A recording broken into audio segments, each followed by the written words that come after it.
மருத்துவம் அறிவோம் அப்படின்ற ஒரு விஷயம் நான் பேச போகிறேன். அப்போ நீங்கள் நினைக்கலாம், என்னடா இவனா பெரிய டாக்டர்லாம் ஒன்றும் இல்லை, நான் சாதாரண ஒரு ஆள் தான். இருந்தாலும் யாரும் சொல்லாத ஒரு விஷயத்தை நான் சொல்ல போகிறேன். இவன் எப்படி இதை சொல்கிறான், இவனால் இது எப்படி சொல்ல முடியுது அப்படின்னு ஒரு நாள் இந்த உலகம் வந்து நம்மளை ஆச்சரியப்பட போகுது. இது வரைக்கும் யாரும் சொல்லாத விஷயம். அப்படி யாராவது சொல்லியிருந்தாங்கன்னா நீங்கள் தாராளமாக இன்னார் சொன்னாங்கன்னு கமெண்ட்டில் எழுதலாம். ஆனால் நான் வந்து எதையும் பார்த்து சொல்லலை. இப்போ வந்து ஒரு விஷயத்தை வந்து முக்கியமாக மருத்துவத்தில் ஒரு விஷயம் தெரிஞ்சுக்கணுன்னா வந்து அந்த 7 ஜென்மங்களை புரிஞ்சுக்கணும். அந்த 7 ஜென்மங்களை பற்றி நான் ஏற்கனவே 10ஆம் அவதாரம்லாம் நிறையா பேசியிருக்கேன். அந்த 7 ஜென்மம்னா என்னென்னு அது வரைபடமாகவும் நான் சொல்லியிருக்கிறேன். அதை நீங்கள் சர்ச் பண்ணி பார்த்துங்க. ஸோ நான் வந்து இந்த 7 ஜென்மங்கள் பற்றி தெரிஞ்சுக்கணுன்னா வந்து ஒரு உயிர்கள், அதாவது எப்படி உருவானது, அதே நேரத்தில் இந்த பிரபஞ்சம் எப்படி உருவானதுன்னா, ஒரு எல்லாம் எதுவுமே இல்லாத ஒரு இடத்துல ஏதோ ஒன்று மையமாக இருந்து அது இறைக்கப்பட்டு வெடிக்கப்பட்டு, அதாவது இறைவனால் இறைக்கப்பட்டது மாம்டடால் வெடிக்கப்பட்டு, அதாவது வெடிக்க வச்சு செதற வச்சு அப்புறம் இணைப்பாங்க. அந்த மாதிரி இது நடந்துட்டு இருக்குது. சரிங்களா? அப்படி தான் உயிர்களும். இப்போ ஒருத்தன் மரணம் அடைகிறான்னா, மரணம் அடைந்த பிறகு நம்ம இறைக்கப்படுவாங்க. நம்ம இறைக்கப்படுவோம் பூமிக்குள்ளே. அது எரிச்சாலும் சரி அல்லது புதைச்சாலும் சரி, ஒவ்வொரு இதுவும் வந்து அந்த பூமி மண் சாப்பிட்டு சாப்பிட்டு இறைக்கப்படும். இறைச்சி மறுபடியும் வந்து சேரும். இப்போ பார்த்திங்கன்னா, இப்போ மழை நீர் கடலில் இருக்கிற தண்ணியெல்லாம் மேலே போகுது. மேலே போய் மழையாக பெய்யுது. பேஞ்ச பிறகு அது கடலை தாண்டி எங்கெங்கேயோ பெய்யும் போது அது கடலை நோக்கி நதியாக போகுது, திரும்ப கடலில் போய் சேருது. அந்த மாதிரி இந்த உடல்கள் இறைக்கப்படும் போது அதாவது எத்தனை மிருகங்கள், எத்தனையோ உயிரினங்கள் வந்து இறக்குது. இறந்த பிறகு இறைக்கப்படுது. இறைக்கப்பட்ட பிறகு மறுபடியும் அது அந்த அதாவது இறைச்சி இருக்கிறதெல்லாம் ஒன்றா சேருது.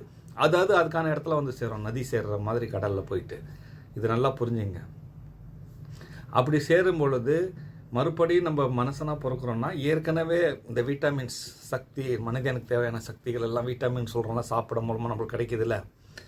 ஒரு சின்னோண்டு ஒரு விந்து உயிரணு தாய் வயிற்றில் போன பிறகு ஒவ்வொரு சக்தியாக எடுத்து தன்னை வளர்த்துக்கிட்டு, ஆனால் அது தன்னை வடிவமைச்சு மனுஷனாக பொறுக்கிறதுக்கு அந்த அந்த அறிவு மூலத்தில் இருக்கிறதுனால தான் அதெல்லாம் நடக்குது. சரிங்களா? அப்படி தான் இந்த உயிர்கள் எல்லாம் நம்ம வந்திருக்கோம். அப்படி வரும்போது நம்ம 7வது ஜென்மம்னு ஏன் சொல்கிறேன்னா, அதுக்கு முன்னாடி எத்தனையோ ஜென்மங்களை நம்ம கடந்து வந்தாலும் அதெல்லாம் கணக்கில் வராது. ஏன்னா அது பல உயிர்களுக்காக நம்ம இறைக்கப்பட்டதுனால ஒன்று ஒன்றா சேருவோம். அது நடக்கும், கண்ணுக்கு தெரியாத ஒரு ப்ரொசஸ் நடந்துகிட்டே இருக்கும்.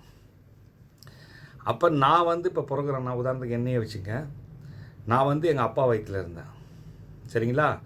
எங்கள் அப்பா வயிற்றுலேருந்து எங்கள் அம்மா வயிற்றுக்கு போனேன். அப்போ அந்த இடத்துல நான் 2 இடத்துல இருந்தேன். அவங்க ரெண்டு சேர்ந்ததுனால தான் நான் பிறந்தேன் அந்த இடத்துல. அந்த 2 எடுத்துக்கிட்டு நான் ஒன்றா பிறந்திருக்கேன். அப்போ அந்த இடத்துல என்னை சேர்த்துக்கிட்டா 3 ஆகிடும்.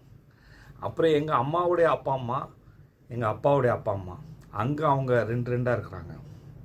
4, இது 7. இதுக்குள்ளே தான் நான் முழுமையாக வந்து சேர்றேன். அப்போ இதெல்லாம் புரிஞ்சு கண்ணுக்கு தெரியாத விஷயம், இதெல்லாம் யாரும் சொல்ல மாட்டாங்க. இது என்னால் எப்படி சொல்ல முடியுது? மாம்டேட் சொல்கிறாங்க, நான் சொல்கிறேன். அதனால தான் இத்தனை வீடியோவில் உலக மக்களின் மாம்டேட் இல்லை எனும் இறைவன், அந்த இல்லை எனும் இறைவனிடத்தில் மாம்டேட் மன்னிப்பு கேட்க வந்தாங்க. நம்மளையும் மன்னிப்பு கேட்க வைக்க பார்க்குறாங்க. எல்லோரையும் ஒற்றுமையாக இருக்க சொல்கிறாங்க. மத ரீதியாக, பிரிவினை ரீதியாக எந்த இதுலேயும் நீங்கள் சண்டை போடாதீங்க. அதான் இறைவன் பேரால் நீங்கள் சண்டையே போடாதீங்க. எப்படி மனிதனுக்கு மனிதன் செய்யும் தவறு, மனிதனுக்கு மனிதன் செய்கிற கொடுத்தல் வாங்கலருக்கு தவறு எல்லாம் அந்த மனிதனே வந்து மன்னிக்கிற மாதிரி, கடவுள் பேரால் செய்கிற பாவம் அந்த கடவுள் தான் மன்னிப்பான் அப்படின்ற ஒரு விஷயம் இருக்குது. அதனால் முக்கியமாக கடவுள் பேரால் ரிஸ்க் எடுக்காதீங்க. எல்லா மதங்களும் சொர்க்கம் போகலாம், எல்லா ஜாதி பிரிவு அனைவரும் சொர்க்கம் போகலாம். மனிதனை நினைங்க, சகோதரன் நினைங்க, எல்லோரும் ஒரு அப்பா அம்மையின் பிள்ளைகள் அப்படின்ற ஒரு விஷயத்தை வந்து சொல்ல வராங்க. அதை தான் நான் தொடர்ந்து வீடியோவில் சொல்லிட்டு வரேன். அதனால தான் இந்த சீக்ரெட்டான விஷயத்தை நான் உங்களுக்கு சொல்கிறேன். ஏன்னா இது எப்படி என்னால் சொல்ல முடியுது? கொஞ்சம் யோசனை பண்ணி பாருங்கள். அப்போ இந்த இந்த விஷயங்கள் வந்து இப்படி தான் நடக்குது. அப்போ அந்த 7 ஜென்மங்கள், அப்போ வந்து எல்லா உயிர்களுக்கும் ஒரு 7 ஜென்மம் இருக்குது. அதுக்கு முன்னாடி எத்தனையோ இருந்தாலும் கணக்கில் வராது. ஏன்னா நீங்கள் எல்லாத்தையும் வந்து சுருக்கணும். கோடான கோடி இதை வந்து சுருக்க முடியாது. அப்போ எல்லாத்தையும் ஒன்றா ஆக்குற மாதிரி இந்த 10க்குள்ளே அடக்கணும். இப்போ வந்து இந்த 7க்கு அப்புறம் தாண்டுனா எல்லோருக்குமான மாம் டேட், அப்புறம் இல்லை எனும் இறைவன், அந்த 3 பேர் வந்துடும். அந்த ஆயுத எழுத்து 10 ஆகிடும். டோட்டல் 10. ஆனால் இந்த 10க்குள்ளே எத்தனை 0 வேணால் போட்டுட்டு போங்க. அதுக்கு பிரபஞ்சத்தை ரொப்பிடலாம். அவ்வளோ விஷயங்கள் இருக்குது.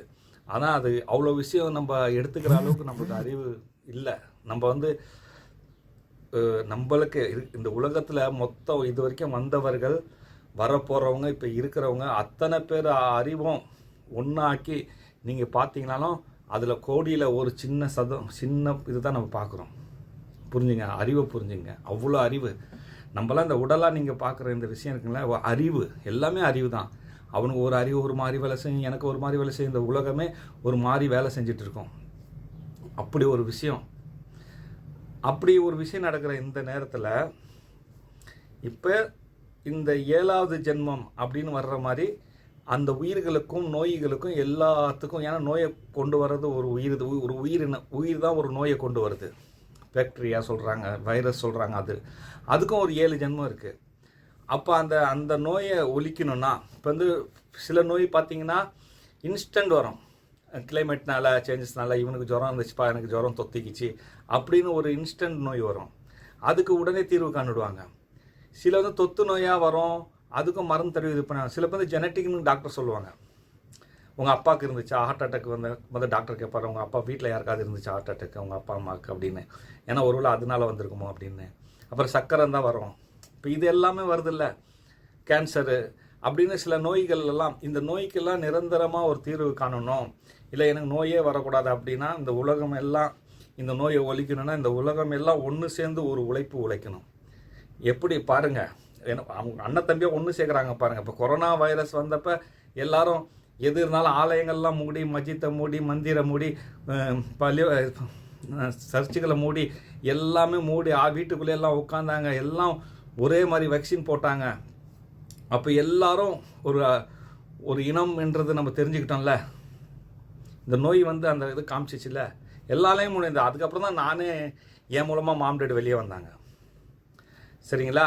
அதுக்கப்புறம் தான் நான் வீடியோவும் போட ஆரம்பித்தேன். இதெல்லாம் என்னுடைய இது பார்த்தீங்கன்னா நானும் ஒரு குழந்தை மாதிரி தான், அப்படியே தடுமாறி ஒன்றும் புரியாமல் கண்ணை கட்டி காட்டுக்குள்ளே விட்ட மாதிரி கஷ்டப்பட்டு வெளியே வந்தேன். இப்போ தெளிவாக பேசிகிட்டு இருக்கேன். அப்படி ஒரு விஷயம் வந்து இருக்குது. சரிங்களா? அப்போ இதே நோய் எல்லாத்தையும் ஒழிக்கணும்னா எல்லா உலக மக்கள் ஒன்று சேர்ந்து அந்த 7 தலைமுறைகளும் சரி பண்ணணும். அதுதான் இது. இப்போ ஒரு நோயை ஒழிக்கணும். இப்போ சக்கரை நோயை ஒழிக்கணும்னா உதாரணத்துக்கு நான் இன்னிலேருந்து ஆரம்பிக்கணும். அதாவது என் பேர பிள்ளைங்களுக்கு வரக்கூடாதுன்னு அப்படி ஒரு இது செஞ்சு கிளியர் பண்ணணும், சுத்தம் பண்ணணும். அப்படி தான். ஏன்னா எனக்குள்ள நான் என் பேர பிள்ளையாக இருக்கிறேன். எனக்குள்ளே இருக்குது ஒன்று அப்படி. ஏன்னா 7 ஜென்மம், நான் 7வது ஜென்மம்னா எங்கள் அப்பா அம்மாவுக்கு அப்பா அம்மா வரோம்ல. அப்போ நானும் இந்த கணக்கில் வருவோம்ல. ஒரு பிள்ளைக்கு அப்பாவாமா, அப்புறம் தாத்தாவாமா. அப்படி எது ஒன்றுனாலும் சில நோய்களை வந்து இப்படி தான் குணப்படுத்த முடியும். மருந்தாலேயோ நிரந்தர தீர்வோ காணவே முடியாது. எவ்வளோதான் டாக்டருங்க முயற்சி பண்ணட்டும். அந்த மாதிரி சக்கரை நோயும் குணம் பண்ணணும்னா இந்த மாதிரி விஷயத்தில் தான் அடியோடு அது வேறு இருக்கணும்னா இந்த 7 தலைமுறைகளை கணக்கு பண்ணி போனால் மட்டும்தான் இதை சரி பண்ண முடியும். இது நான் சொல்கிறது சாதாரண மக்களுக்கு புரியுதோ இல்லையோ, ஒரு டாக்டராக இருந்தால் கண்டிப்பாக புரிஞ்சுக்குவான். அதுவும் எனக்கு இதெல்லாம் நீங்கள் புரிஞ்சுக்கணுன்றது எனக்கு முக்கியமான விஷயம் கிடையாது. மாம் டேட் இல்லை எனும் இறைவன், மாம் டேட் எல்லோரும் அறிவியலை பயணம் பண்ணுறாங்க. அவங்க எல்லாத்தையும் பார்க்குறாங்க. எல்லாமே அவங்களுக்கு தெரியும் நம்ம செய்கிற அனைத்துக்கும். அந்த தண்டனை, சில தண்டனைகள் இன்ஸ்டன்ட் கொடுப்பாங்க, சில தண்டனை மரணத்துக்கு அப்புறம் கிடைக்கும். அது பாவத்தை பொறுத்து. இந்த மாதிரி விஷயங்கள்லாம் இருக்குது. அப்போ இதெல்லாம் புரிஞ்சுங்க. நான் சில வீடியோ வந்து தலைப்பு போட்டு பேசுவேன். அதுதான் இந்த முக்கியமான வீடியோ. சில வீடியோ அப்படியே போஸ்ட் பண்ணிவிடுவேன். அது வந்து கிட்டத்தட்ட